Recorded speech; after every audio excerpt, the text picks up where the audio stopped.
और आगे देखिए। और जो कोई जीवित है और मुझ पर विश्वास करता है वह अनंत काल तक ना मरेगा। आज जो जीवित भी है, जो मुझ पर विश्वास करता है, वो अनंत काल तक ना मरेगा। आमीन। प्रिय भाई बहन, अनंत काल का मतलब क्या है? जिसका कोई अंत ना हो। ये शारीरिक जीवन और एक आत्मिक जीवन, यहाँ पे एक और अद्भुत एक उदाहरण है परमेश्वर की ओर से। हम मनुष्य क्या सोचते हैं कि बस 70 साल 100 साल के लिए जिएंगे, उसके बाद। लेकिन यीशु इस जीवन की बात नहीं कर रहा है। ये जीवन का तो कोई भरोसा किसी का, परमेश्वर अपनी इच्छा के अनुसार लेकर चलाएगा। लेकिन उस जीवन की बात कर रहा है जो तुम्हें मौत, सबसे बड़ा दुश्मन आपका मौत है, उससे आपको बचाने को ताकत रखता है।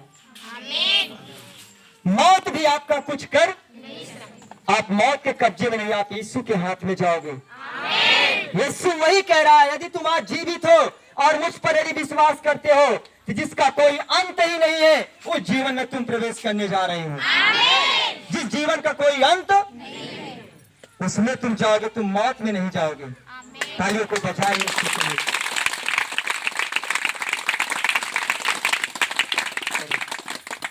क्या तू इस पर विश्वास करते है? क्या तुम इस पर विश्वास करते हो? आज कितने लोग, एक मिनट, कितने लोग इस पर विश्वास करते हैं? यदि आज मैं यीशु पर विश्वास करूंगा तो जो कभी ना अंत होगा वो जीवन में जाओगे आप।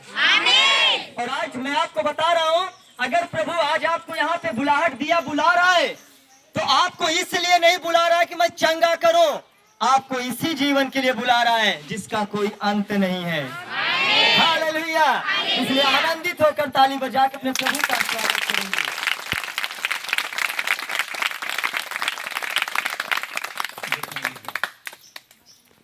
उसने उससे कहा, हाँ हे प्रभु, मैं विश्वास करती हूँ कि परमेश्वर का पुत्र मसीह जो जगत में आने वाला था वह तू ही है। हालेलुया।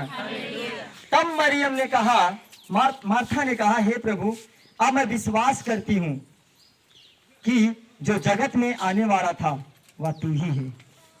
क्या आज तुम समझ रहे हो आप लोग? क्या आप अपने प्रभु को पहचाना आपने? कितने लोग अपने यीशु को जानते कि वही है परमेश्वर, वही है मुर्दों में से जिंदा करने वाला, वही है सृष्टि का रचयिता, वही है दुनिया को बनाने वाला, और वही है आज हमें चंगा करने वाला, वही है आज हमें जीवन देने वाला।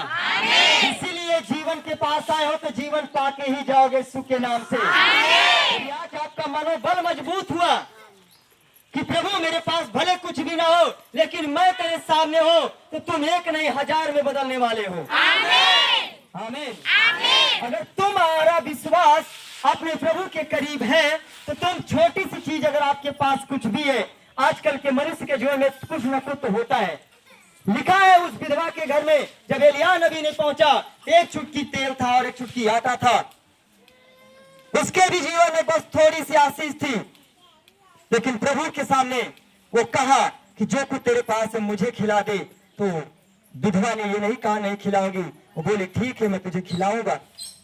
वो लेकर आती है, उस प्रभु के दास को खिला दिया, और जैसे अपना बीज बोई, वैसे ही प्रभु ने कहा लेकर जाओ, जो कुछ तेरे पास है अपने गांव का बर्तन बटोर ले आओ, अपने पड़ोसी का, और उस तेल को ले आओ, और बोला कि लेकर जाओ, इस तेल को हर एक बर्तन में उड़ेते जाना। मैं कहता हूं जितने बड़ी भीड़ थी वहां पे, हर एक घरों के बर्तनों को उठा ले आया। आज तुम वही खाली बर्तन यहाँ पे आए हो, यीशु आपको भी भरने जा रहा है। यीशु कह रहा है देखो मैं खाली बर्तन को भर दूंगा। ये जितने खाली बर्तन यहाँ पे बैठे हैं, जिनको शैतान ने खोखला बनाया है, जिनको शैतान ने खाली किया है, यीशु ने बुला लिया कि तुम मेरी सुनो। मैं कहता हूं तुम अपना राज्य के जो तुम्हारे पास है, जो तुम्हारे बीच में जो थोड़ा सा है, वो अपना जीवन अपना समय अपने प्रभु के लिए बो, मैं तुम्हारे खाली बर्तन को ओवरफ्लो कर दूंगा। लिखा इतना तेल होता गया तो वो विधवा बोली प्रभु अब एक भी बर्तन खाली नहीं है। प्रभु के दास ने कहा जा, तेरे पास कभी किसी चीज की घटी न होगी। और वही हालात वही पे एलिया नबी के समय में, जिस विधवा ने, जिस प्रभु के दासी ने, उसके पति ने मोल लिया था, कुछ धन को लिया था, और उस जगह पे वह जो जिससे धन लिए थे उसके 2 बेटे थे विधवा के, दोनों बेटों को कर्जदार आया और लेकर बेटे को जाने वाला था।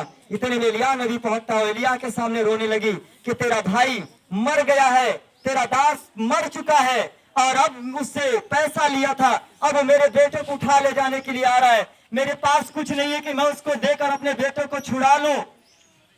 प्रभु के दास ने कहा, वही चमत्कार दिखाया कि तेरे पास जो कुछ खाली है उसको लेकर आओ।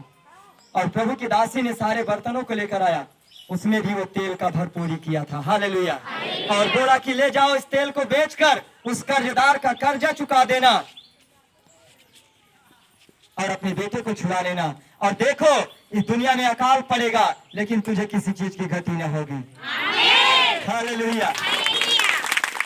हमारे जीवन में अगर आज हम परमेश्वर के साथ एक विश्वास योग्य आत्मबल में हैं, आत्मा की मजबूती है, याद रखना उसके चाहने वाले कभी लज्जित ना होंगे। वह हर गति को पूरा करेगा आपके लिए।